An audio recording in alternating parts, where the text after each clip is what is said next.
Hello everyone, I am TheWinterBound, and this that you're watching is the first video in a two-part series covering all things Naval Combat and Sea of Thieves. In this video, we'll be talking about all things related to cannons. That includes aiming, the types of ammunition and when to use them, and the fundamentals of a good cannoneer. Without further ado, let's get into it.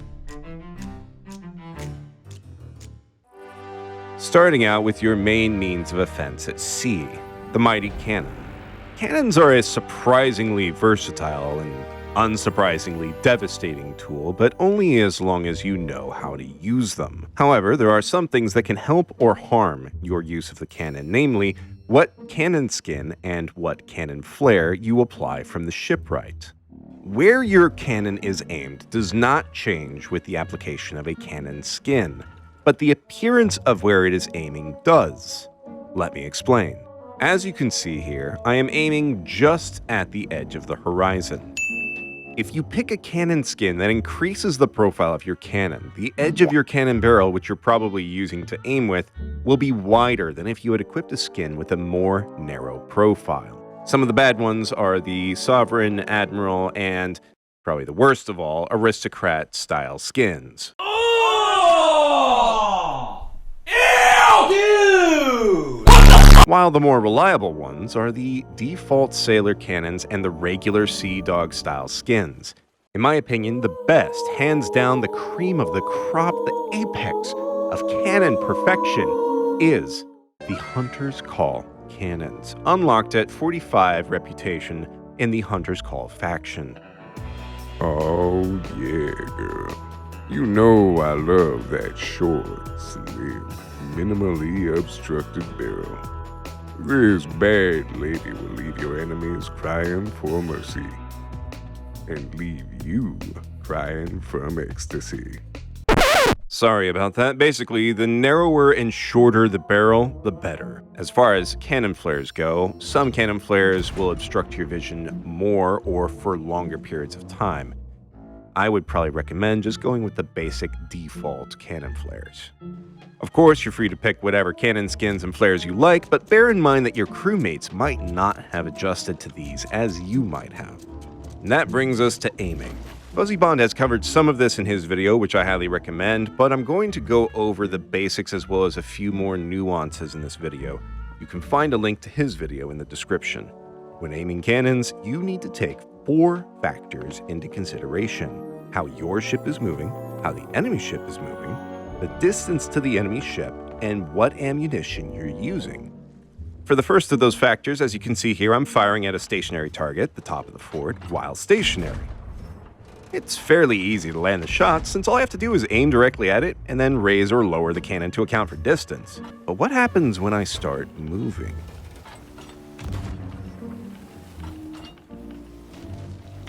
Did you see that?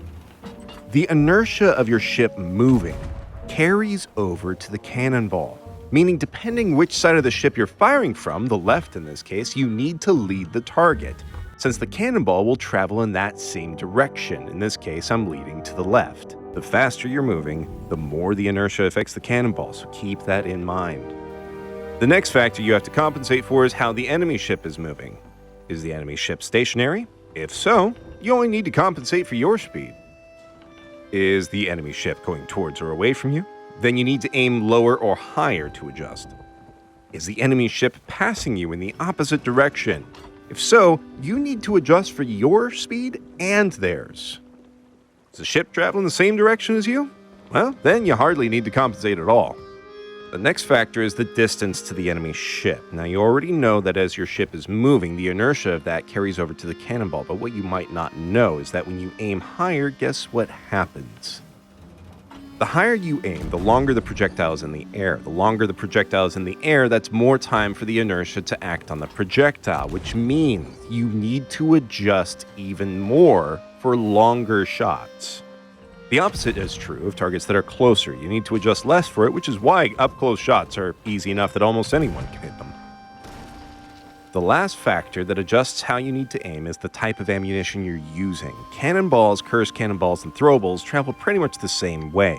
Chain shots and pirates, on the other hand, are going to drop faster than the other projectile types, so you need to aim higher. And since you need to aim higher, refer back to the previous factor.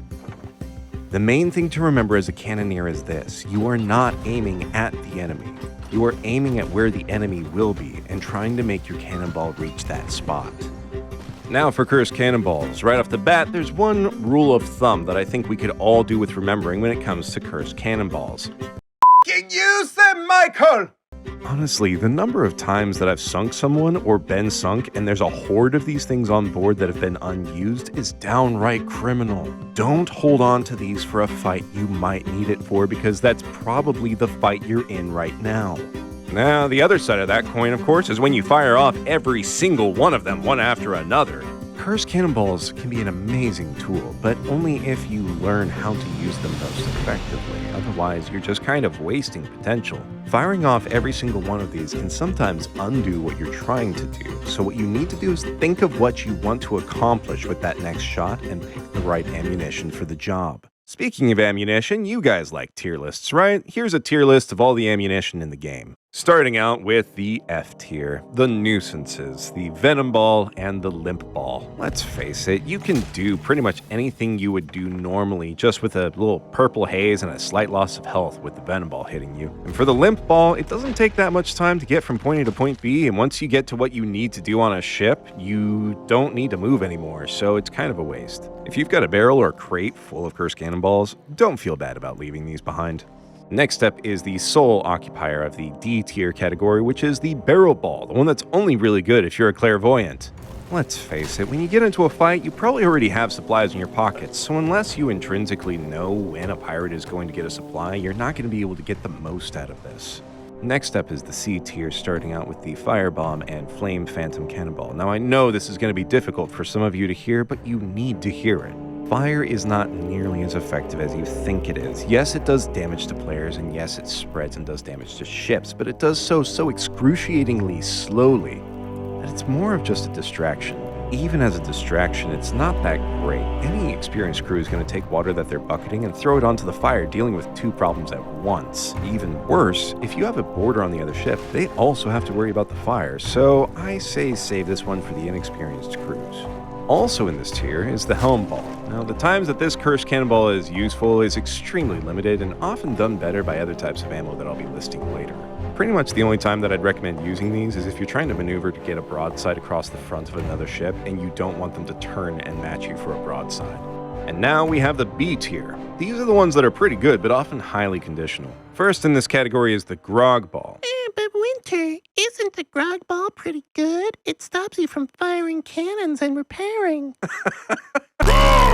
It makes those tasks harder, but doesn't stop you from doing them. Not to mention, it's really only good at affecting people on cannons, on repairs, or attacking boarders. It doesn't affect the helmsman, and it doesn't affect someone who's adjusting or raising masts. Next is the ballast ball and peace ball. Now for sloops and brigantines, these of course are an annoyance, but nothing more than that. For a galleon, however, they are lethal.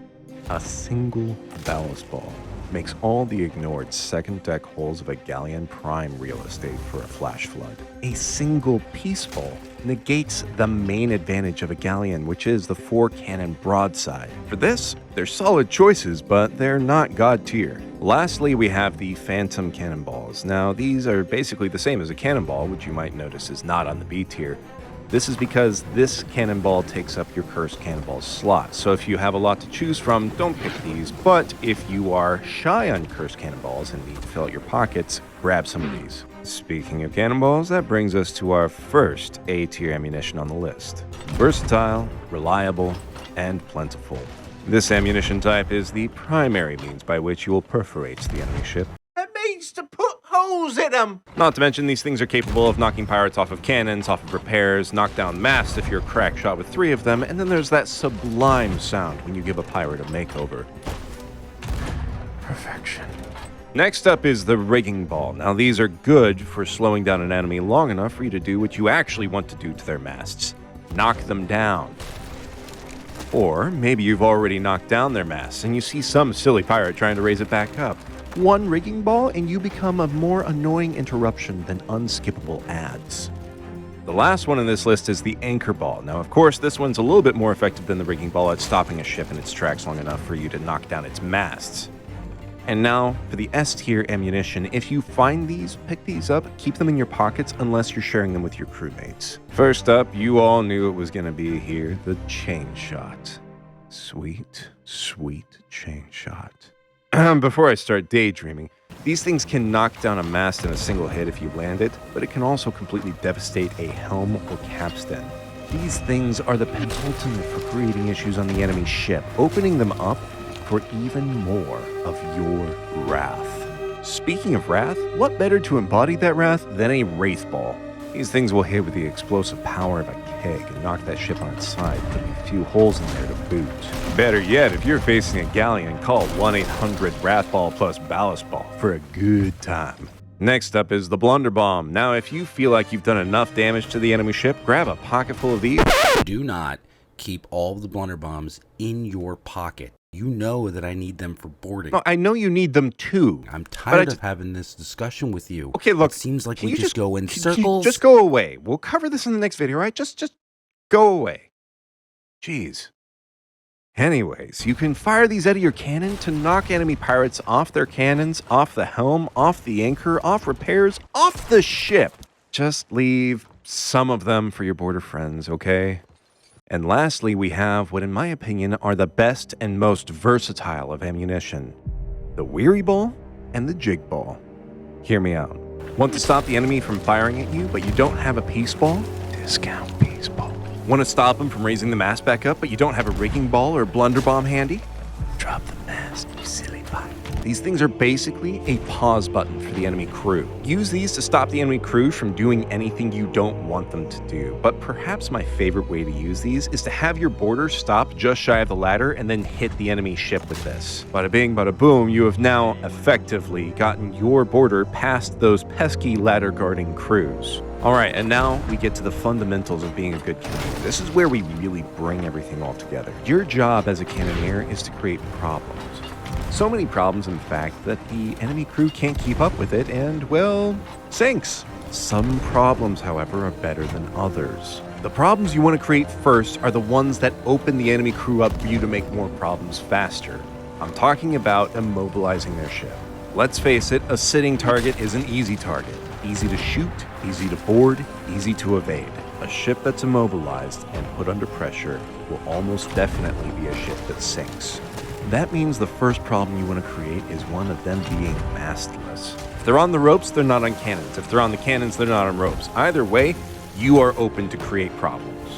Put holes in the hull, preferably the bottom deck, send boarders, drop their anchor. All these things are problems that take time to recover from. And the more time that they spend recovering from them, the more time you have to create more problems. Putting a full 10 cannonballs followed by a Peace Ball or Jig Ball allows you to go and get 10 more cannonballs at your leisure. And by doing this, you are compounding the problems that they are dealing with since they can't repair. Under no circumstances do you want them to be able to start moving again. Here to wrap everything up with a nice bow is Elmer Eeldude. Basically, pay attention to how y'all are moving, factor it in when aiming.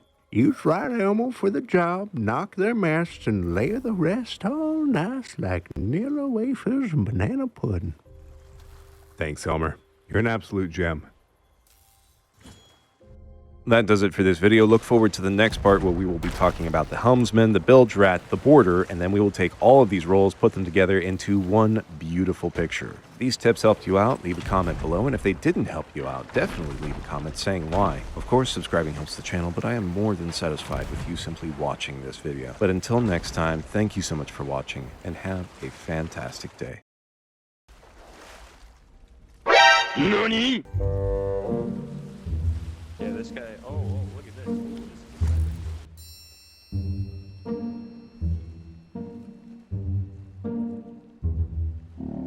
Oh, okay, thank you.